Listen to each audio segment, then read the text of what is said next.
파리의 한 경매장에서 한국인 할머니의 그림이 8억 원에 낙찰되던 바로 그 순간 아들과 며느리는 엄마를 찾아야 해 라며 절규하고 있었습니다. 하지만 이미 늦었죠. 그들이 철없다며 집에서 쫓아낸 61세 김선주는 이미 다른 사람이 되어 있었으니까요. 61세 할머니가 불효 자식들을 완전히 무너뜨린 방법이 너무 소름 돋습니다.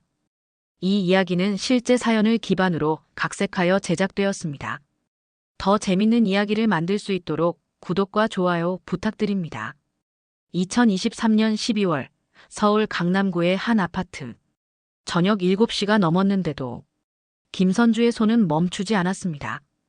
베란다 한 구석에서 작은 이젤 위에 캔버스를 올려놓고 물감이 마르기 전에 붓을 움직이고 있었어요. 또 그 쓸데없는 짓이세요? 며느리 정혜의 날카로운 목소리가 등 뒤에서 들려왔습니다. 선주는 붓을 멈추지 않은 채 고개만 살짝 돌렸어요. 정혜야, 조금만 더 하면 끝나. 조금만 더요? 어머니, 나이가 몇 살인데 아직도 그런 취미생활이세요? 우리 집이 놀이방인 줄 아세요? 정혜는 팔짱을 끼고 비웃듯이 말했습니다. 마치 철없는 아이를 혼내는 양 무시하는 표정으로 말이에요. 그리고 언제까지 우리 집에 얹혀 살 생각이세요? 민수 아빠 월급으로 내 식구가 어떻게 사는지 아세요? 그때 현관문이 열리며 아들 민수가 들어왔습니다. 회사에서 돌아온 그의 얼굴은 이미 잔뜩 찌푸려져 있었어요. 또 그림 그렸네. 민수는 짜증스럽다는 듯이 혀를 찼습니다. 엄마, 나이에 무슨 그림이에요? 돈도 안 되는 일에 매달려서. 정말 철이 없으시네. 선주의 손이 떨렸습니다. 붓에서 파란색 물감 한 방울이 떨어져 바닥에 작은 얼룩을 만들었어요. 민수야, 엄마는 그냥 뭐요? 팔리지도 않는 그림 그려서 뭐 하려고요? 엄마, 정신 차리세요. 이제 그만 철 좀 들어요. 민수는 거실로 성큼성큼 걸어가더니 소파에 털썩 주저앉았습니다.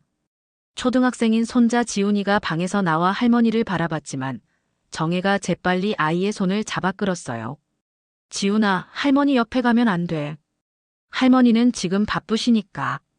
지훈이는 고개를 갸웃거리며 다시 방으로 들어갔습니다. 선주는 가슴이 먹먹해지는 걸 느꼈어요. 손자마저 자신에게서 멀어지게 만드는 현실이 너무 서글펐거든요. 엄마. 민수가 다시 입을 열었습니다. 솔직히 말씀드릴게요. 이제 정말 독립하셔야 해요. 독립?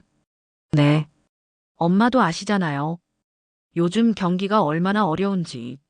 지훈이 학원비에 관리비에 생활비까지. 우리도 빠듯해요.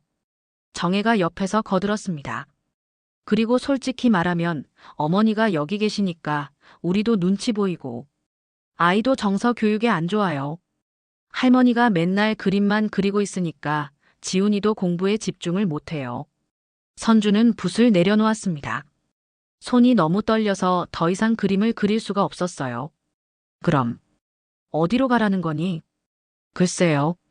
고시원이든 원룸이든 엄마가 알아서 하셔야죠. 엄마 명의로 된 적금도 좀 있으시잖아요. 민수의 목소리는 차가웠습니다. 마치 남이라도 되는 양 사무적으로 말하고 있었어요. 그 적금은 지훈이 대학 갈 때 쓰라고 모아둔. 그건 엄마 생각이고요. 지금은 당장 나가실 집값이 더 급해요. 선주는 고개를 숙였습니다. 45년을 함께 살아온 아들의 입에서 나오는 말이라고는 믿기지 않았어요. 남편이 일찍 세상을 떠난 후 혼자서 이 아이를 키우느라 얼마나 고생했는데. 일주일 드릴게요. 정혜가 단호하게 말했습니다. 일주일 안에 나가실 곳을 정하세요. 그날 밤 선주는 잠을 이룰 수 없었습니다. 좁은 다락방에 누워 천장을 바라보며 지난 세월을 생각해봤어요. 젊은 시절부터 좋아했던 그림을 포기하고 오직 아들 뒷바라지만 하며 살아온 인생. 그런데 이제 와서 그림이 쓸데없다고 철없다고 쫓아내다니. 일주일 후 선주는 정말로 집을 나섰습니다. 낡은 가방 하나와 접을 수 있는 작은 이제, 그리고 물감통만 들고 말이에요. 아들 부부는 현관에서 배웅조차 하지 않았습니다. 겨울 찬바람이 뺨을 스쳤습니다. 이제부터 정말 혼자였어요. 하지만 선주에게는 아무도 모르는 특별한 재능이 있었습니다. 한 달 후 광화문 인근의 한 골목길. 김선주는 낡은 돗자리 위에 작은 이재를 세워놓고 앉아 있었습니다. 겨울 바람이 매서웠지만 그녀의 손은 꾸준히 붓을 움직이고 있었어요. 초상화 그려드려요. 5,000원이에요. 지나가는 사람들에게 목소리를 높여 외쳤지만 대부분은 시큰둥한 표정으로 그냥 지나쳤습니다. 어떤 사람들은 요즘 누가 길에서 그림을 그려달라고 하냐며 비웃기도 했어요. 선주가 자리를 잡은 지 벌써 열흘째였습니다. 고시원 월세 25만 원을 내기 위해서는 하루에 최소 5명의 초상화를 그려야 했어요. 하지만 현실은 녹록지 않았습니다. 할머니, 그림 정말 잘 그리시네요. 한 중년 여성이 호기심 어린 표정으로 다가왔습니다. 선주는 반갑게 고개를 들었어요. 감사합니다. 초상화 한번 그려드릴까요? 얼마예요? 5,000원이에요. 15분 정도면 완성됩니다. 여성은 잠시 망설이더니 고개를 저었습니다. 아, 죄송해요. 급한 일이 있어서요. 그렇게 또 한 명이 지나갔습니다. 선주는 한숨을 쉬며 붓을 내려놓았어요. 아침부터 지금까지 단 한 장도 팔지 못했거든요. 할머니, 배고프시죠? 고등학생으로 보이는 여학생이 편의점 김밥을 들고 다가왔습니다. 아니야, 괜찮다. 아니에요. 할머니가 그림 그리시는 거 맨날 보는데 점심도 안 드시고. 이거 드세요. 학생은 김밥을 선주 앞에 놓고는 얼른 사라졌습니다. 선주는 뭉클해진 마음을 달래며 김밥을 한 입 베어 물었어요. 세상이 모두 차가운 건 아니구나 싶었습니다. 그때 7살 정도 되어 보이는 아이가 엄마 손을 잡고 지나가다가 멈춰 섰습니다. 엄마, 저 할머니가 그림 그리고 있어. 응, 그러네. 가자. 엄마, 나도 그림 그려주세요. 할머니한테. 아이는 엄마의 손을 뿌리치고 선주에게 달려왔습니다. 선주는 웃으며 아이를 맞았어요. 어머, 우리 예쁜 공주님. 그림 그려줄까? 네. 저 예쁘게 그려주세요. 아이의 엄마는 어쩔 수 없다는 표정으로 지갑을 꺼냈습니다. 얼마예요? 아니에요. 이 예쁜 아이는 공짜로 그려드릴게요. 선주는 새 캔버스를 꺼내더니 아이의 얼굴을 유심히 바라봤습니다.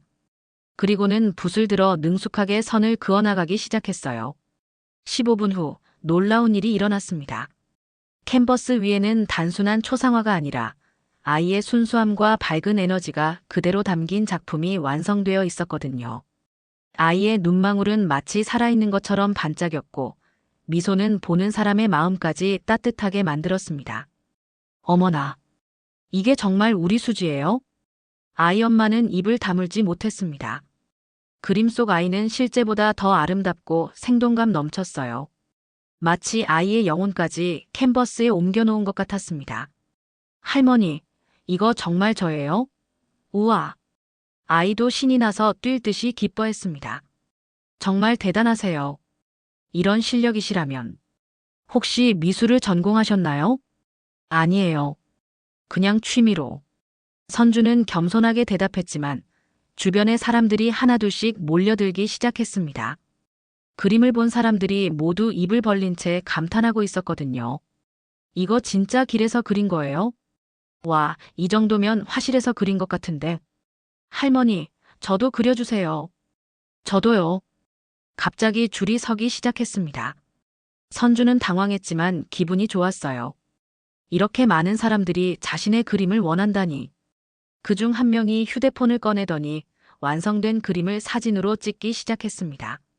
이거 SNS에 올려도 될까요? 너무 신기해서요. 네, 괜찮아요.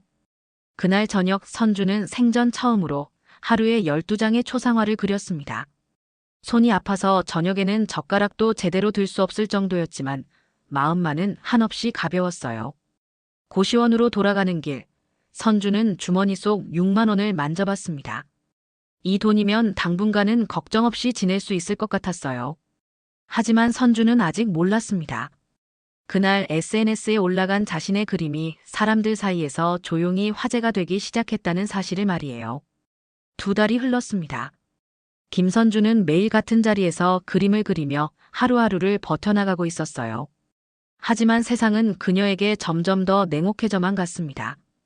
여보세요, 민수야. 선주는 떨리는 손으로 아들에게 전화를 걸었습니다. 며칠째 감기가 심해져서 몸이 너무 힘들었거든요. 엄마, 왜 전화해요? 바쁘다고 했잖아요. 민수의 목소리는 여전히 차갑기만 했습니다. 민수야, 엄마가 좀 아픈 것 같은데. 혹시 병원비 좀. 엄마, 우리도 돈 없어요. 지훈이 학원비 내느라 빠듯하다니까요. 그리고 엄마 그림 그리는 거 SNS에서 봤어요. 부끄러워서 어디 가서 말도 못하겠더라고요. SNS? 네. 우리 아는 사람이 보내줬는데 길거리 화가 할머니라고 해서 올라와 있더라고요. 정말 창피해 죽겠어요. 선주는 가슴이 철렁 내려앉는 걸 느꼈습니다. 자신이 열심히 그린 그림들이 아들에게는 부끄러운 일이었다니. 민수야, 엄마는 그냥. 엄마, 정말 그만해요. 이제 연락도 하지 마세요. 우리 체면도 생각해 주세요. 뚜뚜뚜. 전화가 끊어졌습니다. 선주는 휴대폰을 손에 든 채 한참을 멍하니 서 있었어요. 그날 오후, 비가 내리기 시작했습니다. 선주는 서둘러 그림 도구들을 챙겨 근처 지하상가로 피했지만 이미 캔버스 몇 장이 젖어버렸어요. 할머니, 여기서 장사하시면 안 돼요. 상가관리사무소 직원이 다가와서 말했습니다. 죄송합니다. 비만 그치면 바로 나갈게요. 그게 아니라 민원이 들어왔어요. 여기서 그림 그리시면 다른 상인분들이 싫어하세요. 그럼 어디로 가야 하나요? 글쎄요. 그건 저희가 정할 일이 아니고. 직원은 냉정하게 말하며 사라졌습니다. 선주는 비를 맞으며 다시 밖으로 나갈 수밖에 없었어요. 그날 밤 고시원 방에서 선주는 젖은 옷을 벗으며 거울을 봤습니다. 2달 만에 얼굴이 많이 야위어져 있었어요. 뺨은 푹 들어가고 눈가에는 주름이 더 깊어져 있었습니다. 이게 내 인생인가? 혼잣말을 중얼거리며 라면을 끓여 먹었습니다. 요즘에는 하루에 라면 하나가 전부인 날이 많았어요. 그림이 안 팔리는 날에는 굶는 것도 다반사였습니다. 다음 날 아침 평소처럼 자리를 펼치려는데 이상한 일이 일어났습니다. 지나가던 중년 남성이 선주를 보더니 고개를 저으며 말했어요. 아휴, 저 나이에 저러고 있으니. 자식들이 뭐 하나 싶네. 맞아요. 요즘 노인분들 너무 철이 없어요. 집에서 쉬시지 왜 길거리에서 저러고 있는지. 저런 분들 때문에 길거리 미관도 안 좋아지고 사람들의 수군거림이 귀에 들렸습니다. 선주는 고개를 숙이고 그림을 그렸지만 마음은 점점 무거워져만 갔어요. 점심시간이 되어서도 단 한 명의 손님도 오지 않았습니다. 배는 고팠지만 돈이 없어서 그냥 물만 마셨어요. 그때 익숙한 목소리가 들렸습니다.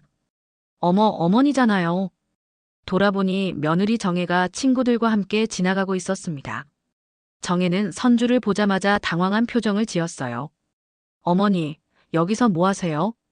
정혜야. 그냥 그림을. 어머니, 지금 저희 친구들이랑 같이 있는데요. 이러시면 안 되죠. 정혜는 주변을 두리번거리며 목소리를 낮췄습니다. 어머니, 빨리 정리하고 집에 가세요. 사람들이 보잖아요. 정혜야, 엄마는 갈 집이. 어머니. 정혜가 날카롭게 말을 끊었습니다. 제발 좀 생각해 주세요. 우리 체면도 있다고요. 그러고는 친구들에게 죄송해요. 아는 분이라서. 라고 둘러대며 서둘러 자리를 떠났습니다. 선주는 그 자리에 그대로 주저앉고 말았습니다. 아들도 며느리도 심지어 지나가는 사람들까지 모두가 자신을 부끄러워하고 있었어요. 그날 저녁 선주는 아무것도 팔지 못하고 고시원으로 돌아왔습니다. 빈속에 찬물만 마시고 잠자리에 들었지만 잠이 오지 않았어요. 내가 뭘 잘못했을까? 그림 그리는 게 그렇게 부끄러운 일일까? 천장을 바라보며 눈물이 흘러내렸습니다. 하지만 선주는 포기할 수 없었어요. 이것 말고는 달리 할 수 있는 일이 없었으니까요. 그리고 무엇보다 그림을 그릴 때만큼은 자신이 살아있다는 걸 느낄 수 있었거든요. 3월의 어느 화창한 오후, 김선주는 평소처럼 광화문 골목에서 그림을 그리고 있었습니다. 벚꽃이 피어나는 계절이었지만 그녀의 마음만은 여전히 겨울 같았어요. 실례합니다. 갑자기 유창하지 않은 한국어로 누군가가 말을 걸었습니다. 선주가 고개를 들어보니 금발의 외국인 여성이 서 있었어요. 50대 초반으로 보이는 그녀는 세련된 옷차림에 작은 가방을 어깨에 메고 있었습니다. 네, 저 그림 보고 싶어요. 가능해요? 외국인 여성은 어눌한 한국어로 말하며 선주가 그리던 캔버스를 가리켰습니다. 아, 네. 보세요. 선주는 당황하며 자신이 그리던 풍경화를 보여줬습니다. 광화문 앞 분수대를 그린 그림이었는데 평범해 보이는 일상 풍경이지만 묘한 따뜻함이 담겨 있었어요. 외국인 여성은 그림을 보더니 갑자기 눈을 크게 뜨며 몸을 앞으로 기울였습니다. 오 마이 가드. 디스 이즈. 그녀는 영어로 뭔가를 중얼거리더니 선주를 빤히 바라봤어요. 죄송해요, 저. 영어 잘 못해요. 아니에요, 괜찮아요. 여성은 다시 한국어로 말했습니다. 이것. 누가 그렸어요? 제가 그렸어요. 정말요? 혼자서? 네. 여성은 믿을 수 없다는 표정을 지었습니다. 그리고는 가방에서 작은 돋보기를 꺼내더니 그림을 자세히 들여다보기 시작했어요. 신기해요. 이브 터치, 이 색감. 어디서 배웠어요? 그냥. 혼자서 그렸어요. 취미로. 취미로. 여성의 목소리가 높아졌습니다. 이게 취미라고요? 선주는 자신이 뭔가 잘못 말한 건 아닌지 걱정됐어요. 외국인이 이렇게 흥미로워하는 이유를 모르겠었거든요. 혹시 다른 그림도 있어요? 네, 있어요. 선주는 조심스럽게 오늘 그린 초상화 몇 장을 꺼내 보여줬습니다. 어린아이, 청년, 할아버지. 각기 다른 연령대의 사람들을 그린 그림들이었어요. 외국인 여성은 그림 한 장 한 장을 보며 계속해서 감탄사를 내뱉었습니다. 인크레더벌. 어메이징. 그러더니 갑자기 선주에게 물었습니다. 이거 팔아요? 네. 아, 네. 한 장에 5,000원이에요. 5,000원? 여성이 놀란 표정을 지었습니다. 이거 다 살게요. 네. 이거 다요. 전부요. 여성은 지갑을 꺼내더니 10만 원짜리 지폐를 여러 장 꺼냈습니다. 선주의 눈이 휘둥그레졌어요. 아니에요, 그렇게 많이. 아니에요. 이거 정말 좋아요. 가격도 너무 싸요. 여성은 선주가 가지고 있던 그림 15장을 모두 사더니 추가로 50만 원을 더 꺼냈습니다. 이거 왜 이렇게 많이 주세요? 미안해요. 저 미술. 어떻게 말해요? 미술 전문가예요. 큐레이터요. 큐레이터? 네. 미술관에서 일해요. 프랑스에서 왔어요. 선주는 더욱 당황했습니다. 프랑스에서 온 미술 전문가가 자신의 그림을 산다니. 저는 마리 뒤부아예요. 파리 모던 아트 갤러리에서 일해요. 마리는 명함을 꺼내 선주에게 건넸습니다. 이 그림들 정말 특별해요. 기법이 매우 독특하고 감정 표현이 뛰어나요. 저는 그냥 아니에요. 이건 그냥이 아니에요. 마리가 진지하게 말했습니다. 이런 스타일 유럽에서 지금 많이 찾고 있어요. 유럽에서요? 네. 특히 이런 자연스러운 감정 표현. 요즘 미술 시장에서 정말 인기 있어요. 마리는 핸드폰을 꺼내더니 선주에게 보여줬습니다. 어떤 미술관의 사진들이었어요. 여기가 제가 일하는 곳이에요. 혹시 더 많은 작품 있어요? 집에 몇 장 더 있긴 한데. 볼 수 있어요? 선주는 망설였습니다. 고시원의 좁은 방을 보여주기가 부끄러웠거든요. 괜찮아요. 저 아무것도 안 해요. 그냥 그림만 보고 싶어요. 마리의 진지한 표정을 보니 거짓말은 아닌 것 같았습니다. 선주는 용기를 내어 고시원으로 마리를 안내했어요. 좁은 방에는 선주가 지난 몇 달간 그린 그림들이 벽에 빼곡히 걸려 있었습니다. 풍경화, 인물화, 정물화. 다양한 주제의 작품들이었어요. 마리는 방에 들어서자마자 입을 다물지 못했습니다. 오 마이 가드. 이게 다 당신 작품이에요? 네. 취미로 그린 거라서. 취미라고 하지 마세요. 마리가 흥분해서 말했습니다. 이건 취미가 아니에요. 이건 진짜 예술이에요. 마리는 그림 하나하나를 자세히 보며 사진을 찍기 시작했습니다. 이거 파리에서 전시하면 정말 인기 있을 거예요. 파리에서 전시요? 네. 제가 추천할게요. 정말 좋은 기회가 될 거예요. 선주는 꿈을 꾸는 것 같았습니다. 길거리에서 5천 원의 그림을 팔던 자신이 파리에서 전시를 한다니. 하지만 곧 현실로 돌아왔어요. 제가 뭘 알겠어요. 그냥 길거리에서 그림 파는 할머니인데. 아니에요. 마리가 단호하게 말했습니다. 당신은 진짜 아티스트예요. 그걸 아직 모르고 계신 것뿐이에요. 그날 밤 선주는 마리가 준 돈을 세어봤습니다. 평생 한 번에 이렇게 많은 돈을 받아본 적이 없었어요. 하지만 그보다 더 중요한 것은 누군가 자신의 그림을 진짜 예술이라고 인정해줬다는 사실이었습니다. 석 달 후 파리 몽마르트르 지구의 유명한 경매장. 화려한 샹들리에 아래로 세계 각국의 미술 수집가들이 모여들었습니다. 그들 중 누구도 오늘 경매에 나올 작품의 작가가 한국의 길거리에서 그림을 그리던 61세 할머니라는 사실을 알지 못했어요.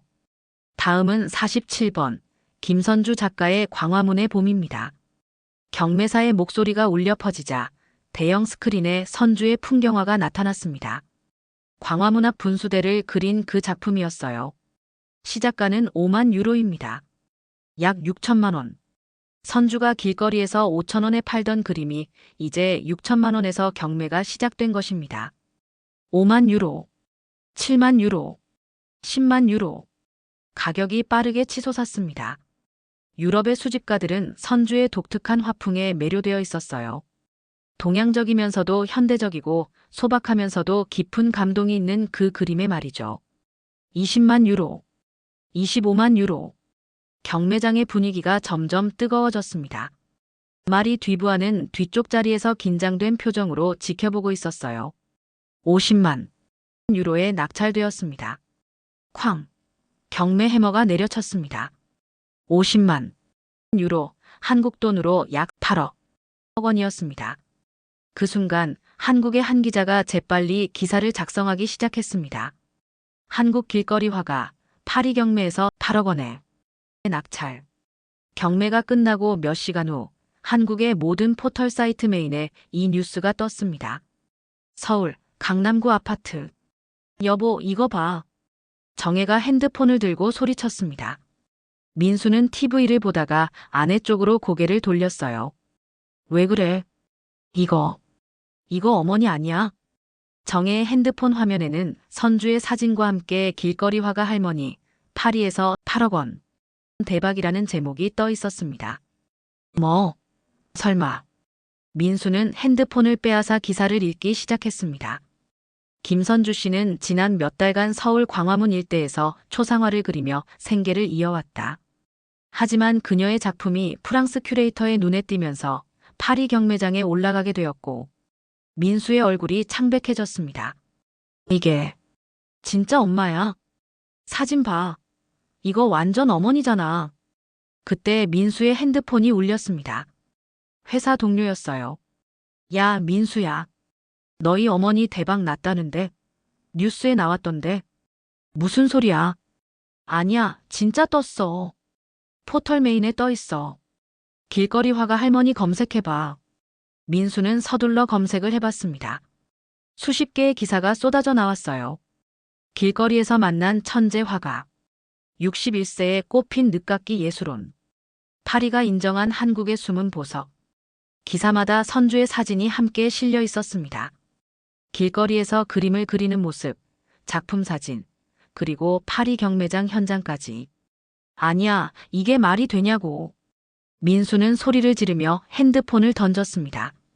우리가 쫓아낸 엄마가 8억짜리 그림을 그렸다고. 정혜도 믿을 수 없다는 표정이었어요. 어머니가 그런 실력이 있으셨다고. 왜 우리한테는 한 번도. 그때 TV에서도 같은 뉴스가 나오기 시작했습니다. 오늘 파리에서 열린 경매에서 한국인 김선주 씨의 작품이 30만 유로, 우리 돈 약 8억 원에 낙찰되어 화제가 되고 있습니다.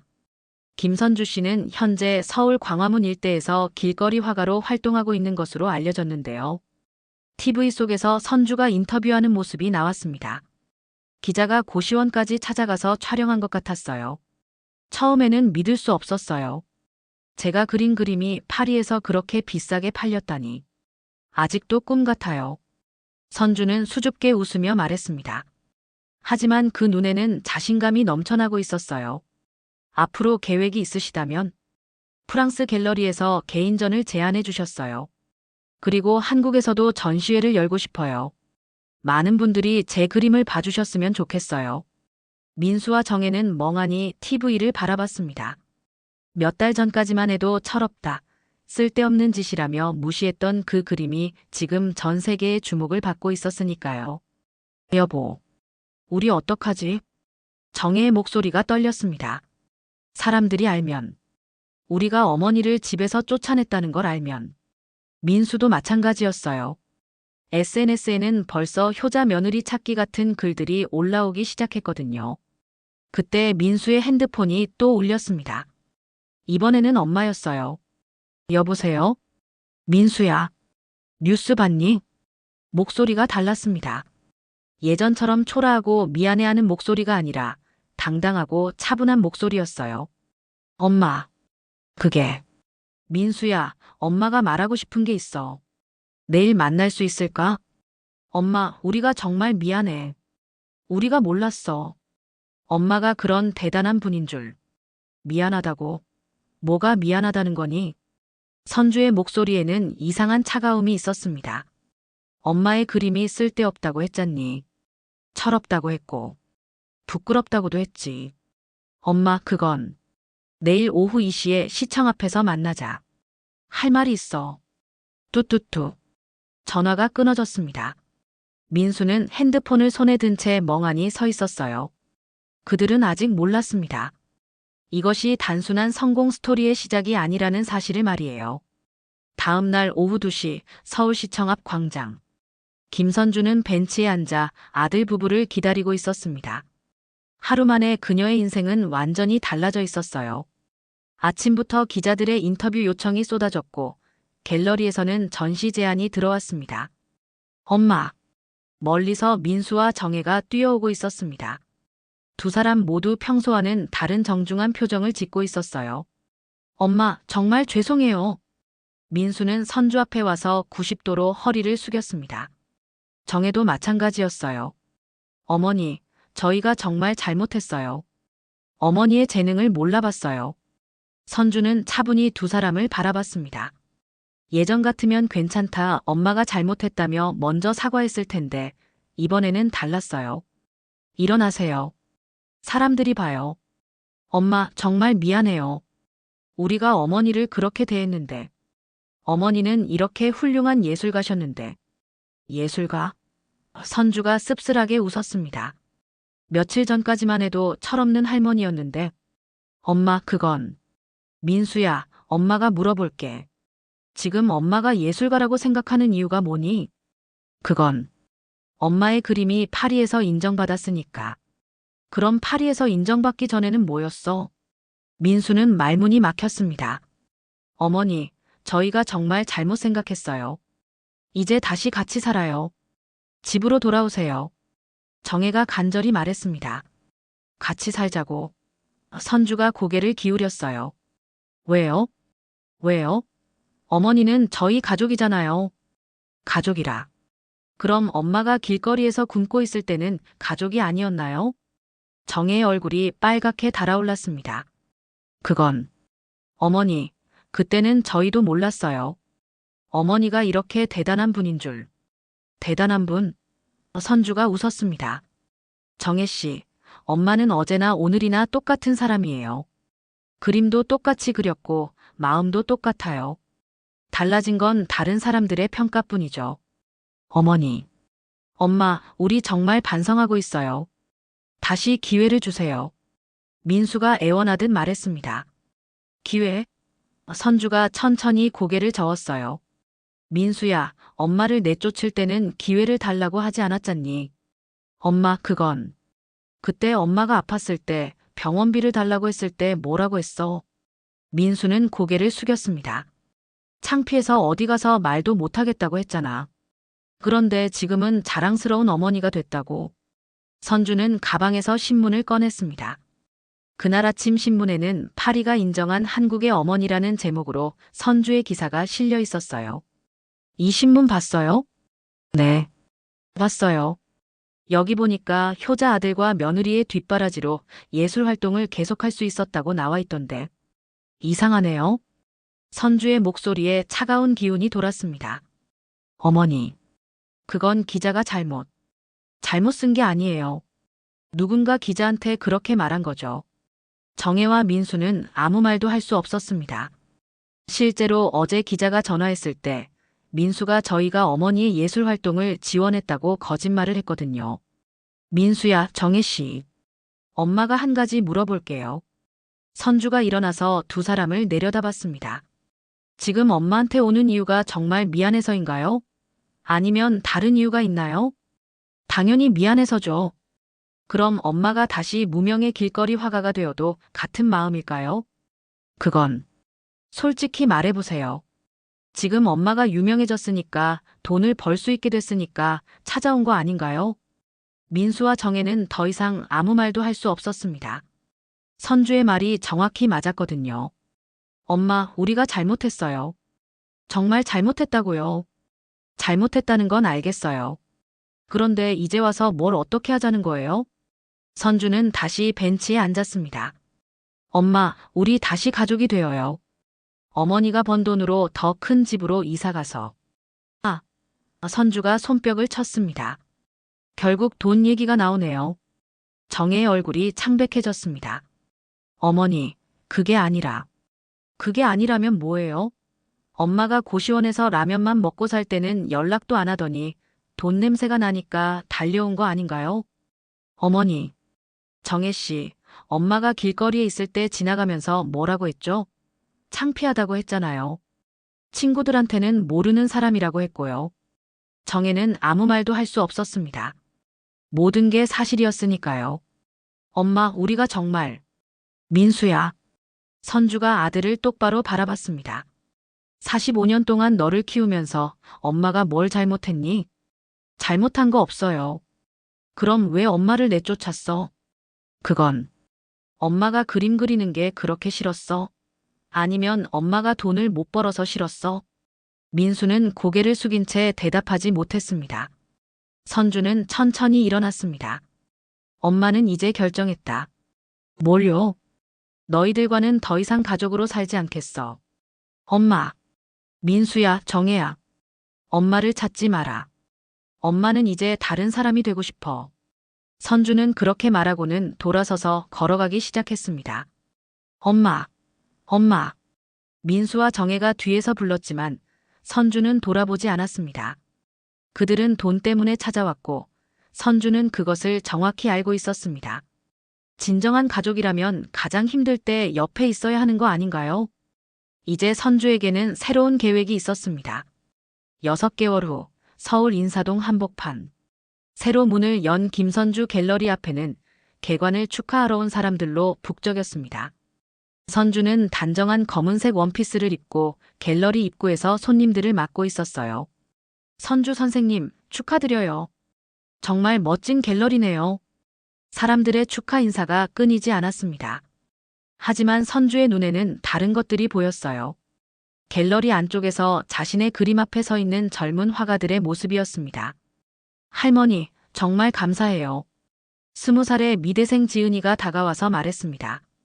제 그림을 여기에 전시할 수 있게 해주셔서 정말 꿈만 같아요. 지은아, 내 그림은 충분히 좋으니까 당당해 해라. 선주는 지은이의 손을 잡으며 따뜻하게 말했어요. 이 갤러리는 단순한 전시 공간이 아니었습니다. 선주가 파리 경매와 한국 전시회에서 번 돈으로 만든 젊은 예술가들을 위한 공간이었거든요. 무명 화가들이 무료로 작품을 전시할 수 있고 미술을 배우고 싶어하는 사람들에게는 무료 강의도 제공했습니다. 선주님, 갤러리 한쪽에서 마리 듀부아가 손을 흔들었습니다. 파리에서 특별히 개관식에 참석하러 온 것이었어요. 마리, 와줘서 고마워요. 당연하죠. 이런 의미 있는 일을 하시다니. 정말 존경해요. 마리는 갤러리 안을 둘러보며 감탄했습니다. 여기 전시된 작품들 모두 젊은 작가들 것이에요? 네. 제 작품은 단 한 점만 있어요. 나머지는 모두 기회를 얻지 못한 젊은 친구들 작품이에요. 선주가 가리킨 곳에는 그녀의 첫 작품인 길거리 초상화가 걸려 있었습니다. 작은 액자에 담긴 소박한 그림이었지만 갤러리에서 가장 빛나는 작품처럼 보였어요. 그때 갤러리 입구가 소란스러워졌습니다. 기자들이 몰려들고 있었어요. 김선주 선생님, 인터뷰 좀 부탁드려요. 갤러리 운영 계획에 대해 말씀해 주세요. 선주는 차분히 기자들 앞에 섰습니다. 이 갤러리는 단순한 미술관이 아닙니다. 꿈을 포기하지 않는 젊은 예술가들을 위한 집이에요. 특별한 이유가 있으신가요? 제가 길거리에서 그림을 그릴 때 많은 사람들이 저를 무시했어요. 나이 들어서 철없다, 쓸데없는 짓이다라고 했죠. 하지만 꿈에는 나이가 없어요. 그리고 누군가의 시선 때문에 포기할 이유도 없고요. 기자들이 열심히 메모를 했습니다. 가족분들도 오셨나요? 갑자기 나온 질문에 선주는 잠시 말을 멈췄습니다. 갤러리 입구를 바라보니 멀리서 민수와 정혜가 서 있는 게 보였어요. 6개월 동안 연락을 끊고 지낸 그들이었습니다. 가족은? 선주가 천천히 말했습니다. 진짜 가족은 여기 있어요. 선주는 갤러리 안의 젊은 작가들을 바라봤습니다. 이 아이들이 제 진짜 가족이에요. 서로의 꿈을 응원하고 힘들 때 옆에서 지켜주는 사람들이 진짜 가족이죠. 기자회견이 끝나고 선주는 갤러리 밖으로 나왔습니다. 민수와 정혜가 조심스럽게 다가왔어요. 엄마, 왜 왔니? 선주의 목소리는 차갑지도 따뜻하지도 않았습니다. 그냥 담담했어요. 엄마, 우리 정말 반성하고 있어요. 이 갤러리 소식 듣고 엄마가 얼마나 좋은 분인지 다시 깨달았어요. 반성? 선주가 씁쓸하게 웃었습니다. 6개월 전에도 반성한다고 했잖니. 엄마, 이번에는 정말. 민수야. 선주가 아들을 똑바로 바라봤습니다. 엄마가 물어볼게. 지금도 엄마 그림이 쓸데없다고 생각해? 아니에요. 이제 알았어요. 엄마가 얼마나 대단한 분인지. 그럼 엄마가 다시 길거리에서 그림을 그린다면, 다시 무명이 된다면? 민수는 대답하지 못했습니다. 민수야, 정혜야. 엄마는 이제 알겠어. 너희는 엄마를 사랑하는 게 아니라 엄마의 성공을 사랑하는 거야. 엄마. 그리고 그건 사랑이 아니야. 그건 이용이지. 선주는 갤러리 간판을 올려다봤습니다. 김선주 갤러리 마이너스 꿈을 포기하지 않는 모든 이들을 위해라고 적혀 있었어요. 엄마는 이제 새로운 가족이 있어. 서로 꿈을 응원해주는 진짜 가족 말이야. 엄마, 우리도 다시 기회를. 기회는 이미 줬어. 엄마가 가장 힘들었을 때 말이야. 그때 너희는 어디 있었니? 선주는 돌아서서 갤러리 안으로 들어갔습니다. 그곳에는 자신을 할머니 선생님이라고 부르는 젊은 작가들이 기다리고 있었어요. 할머니, 첫날 관람객이 200명이나 왔어요. 정말요? 다행이네. 선주는 환하게 웃었습니다. 이런 웃음을 지은 게 얼마만인지 모르겠었어요. 갤러리 밖에서 민수와 정혜는 한참을 서 있다가 돌아갔습니다. 그들이 찾던 어머니는 더 이상 존재하지 않았어요. 이제 그곳에는 당당한 예술가 김선주만 있을 뿐이었습니다. 그날 밤, 선주는 갤러리 한쪽 작은 사무실에서 일기를 썼습니다. 오늘 갤러리를 열었다. 많은 사람들이 축하해줬고 젊은 작가들이 정말 기뻐했다. 이게 내가 원했던 삶이구나. 누군가에게 인정받기 위해서가 아니라 진짜 의미 있는 일을 하는 삶 말이다. 민수와 정혜도 왔었다. 하지만 이제 그들은 내게 남이다. 혈육이라고 해서 가족이 되는 게 아니라는 걸 이제야 안다. 진짜 가족은 서로를 있는 그대로 사랑하고 지켜주는 사람들이다. 선주는 펜을 내려놓고 창밖을 바라봤습니다. 내일도 이 갤러리에는 꿈을 꾸는 젊은 예술가들이 찾아올 것이었어요. 그리고 선주는 그들과 함께 진짜 행복한 삶을 살아갈 것이었습니다. 1년 후 김선주 갤러리는 인사동에서 가장 유명한 명소가 되어 있었습니다. 하지만 오늘은 특별한 날이었어요. 선주의 65세 생일이자 갤러리 1주년 기념일이었거든요. 할머니 선생님, 생일 축하해요. 갤러리 안은 축하하러 온 사람들로 가득했습니다. 지난 1년 동안 이곳에서 전시를 했던 젊은 작가들, 그림을 배우러 온 시민들, 그리고 선주를 응원하는 많은 사람들이 모였어요. 정말 고마워요, 여러분. 선주는 환한 미소를 지으며 사람들을 바라봤습니다. 1년 전과는 완전히 다른 모습이었어요. 눈가의 주름은 더 깊어졌지만 그 안에는 진정한 행복이 담겨 있었습니다. 할머니, 이거 보세요. 22살의 화가 준호가 신문을 들고 달려왔습니다. 할머니, 기사가 또 났어요. 한국의 모든 시니어들에게 희망을 주는 김선주 화가라고 나왔어요. 요즘 선주는 단순한 화가가 아니었습니다. 전국의 시니어들에게 늦어도 괜찮다는 메시지를 전하는 상징적인 인물이 되어 있었어요. 60대에 시작한 꿈도 얼마든지 이룰 수 있다는 것을 몸소 보여준 것이죠. 여러분, 잠시 제 얘기를 들어보세요. 선주가 손뼉을 치며 사람들의 시선을 끌었습니다. 1년 전 이맘때, 저는 길거리에서 5,000원짜리 그림을 그리는 할머니였어요. 아들과 며느리에게 쫓겨나서 고시원에서 라면으로 연명하던 그런 할머니였죠. 사람들이 숨을 죽이며 들었습니다. 그때 많은 사람들이 저에게 말했어요. 나이 들어서 철없다, 쓸데없는 짓 한다고. 심지어 제 가족도 그랬어요. 하지만 여러분, 전 포기하지 않았어요. 왜인지 아세요? 선주는 벽에 걸린 첫 작품 길거리 초상화를 가리켰습니다. 그림을 그릴 때만큼은 제가 정말 살아있다는 걸 느꼈거든요.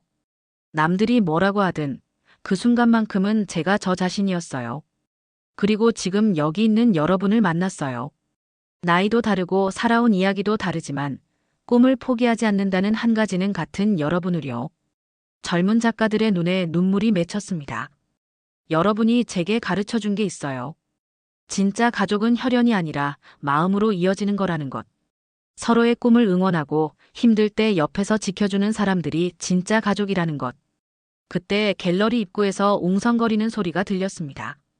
민수와 정혜, 그리고 손자 지훈이가 들어오고 있었어요. 엄마. 민수는 선주를 보더니 조심스럽게 다가왔습니다. 1년 만에 보는 아들의 모습은 많이 초라해져 있었어요. 왜 왔니? 엄마, 우리 정말 잘못 살았어요. 민수의 목소리가 떨렸습니다. 이 1년 동안 많이 생각해봤어요. 엄마 없는 우리 집이 얼마나 공허한지, 엄마가 얼마나 소중한 분이셨는지. 그래서 엄마, 우리 다시 가족이 되어요. 이번에는 정말로. 선주는 고개를 저었습니다. 민수야, 늦었어. 엄마, 너희는 1년 전에도 같은 말을 했어. 하지만 변한 게 없었잖니. 여전히 엄마의 성공만 보고 있어. 정혜가 앞으로 나섰습니다. 어머니, 저희가 정말 반성했어요. 어머니를 진심으로 사랑해요. 사랑. 선주가 씁쓸하게 웃었습니다. 정혜 씨, 사랑이 뭔지 아세요? 선주는 주변의 젊은 작가들을 바라봤습니다. 사랑은 상대가 성공했을 때만 하는 게 아니에요. 가장 힘들고 어려울 때, 아무것도 없을 때도 변하지 않는 게 사랑이에요. 어머니, 너희는 엄마가 길거리에서 굶고 있을 때는 어디 있었니? 병원비가 없어서 힘들어할 때는? 그때는 창피하다고 부끄럽다고 했잖아. 민수와 정혜는 아무 말도 할 수 없었습니다. 그때 손자 지훈이가 앞으로 나왔습니다. 할머니, 지훈아. 선주의 목소리가 처음으로 부드러워졌습니다. 할머니, 저 할머니 그림 정말 좋아해요. 친구들한테 자랑도 많이 했어요. 그래?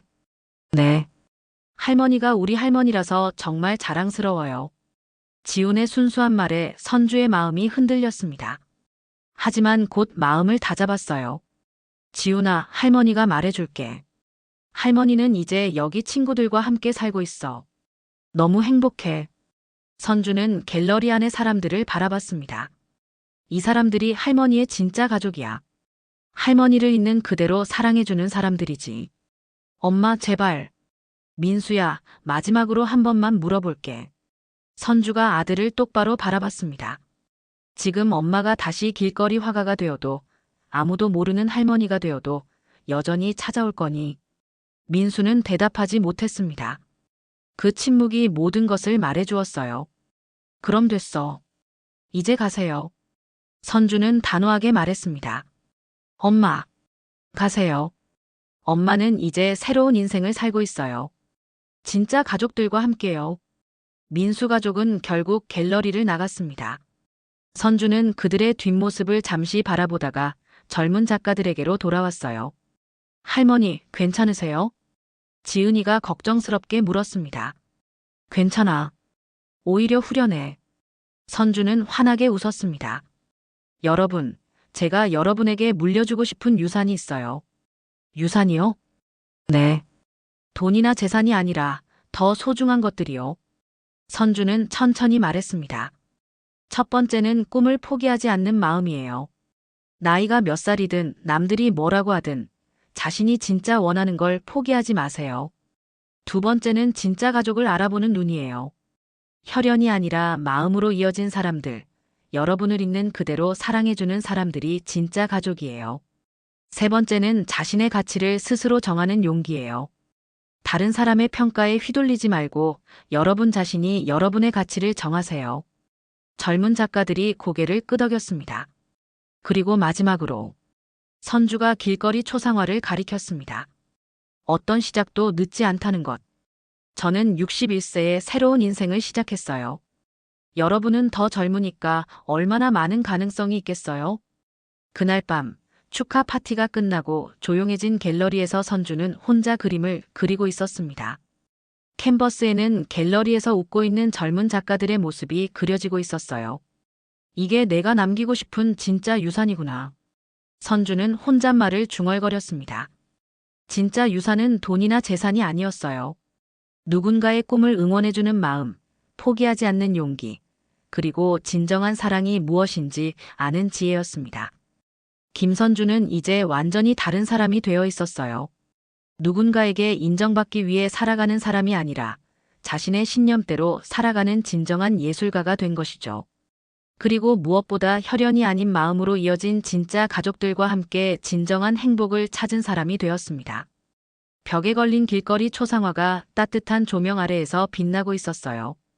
그 그림은 단순한 작품이 아니라 한 사람의 용기 있는 새 출발을 기념하는 상징이었습니다. 김선주의 진짜 인생은 이제부터 시작이었어요. 오늘 이야기 어떠셨나요? 이야기가 재밌으셨다면 구독과 좋아요 한 번씩 눌러주세요. 내일도 다락방 라디오를 찾아주세요. 감사합니다.